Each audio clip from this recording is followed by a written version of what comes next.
NumWorks to predict a function. So imagine I have a few coordinate points. I go into regression. I click OK. I've got my x values and my y values.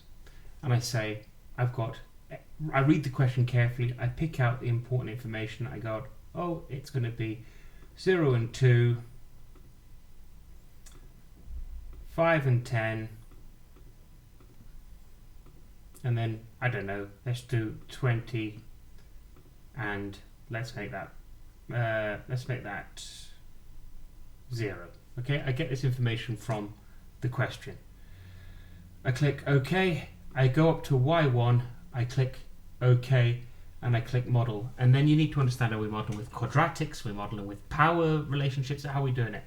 Click model, and you can see what we've got here. Now, we've got different ones. Now, this power one could be quite useful a bit later. So if I try a quadratic, see what that's going to do. I click OK, I click graph, and if I click OK again, it gives me the equation of the model.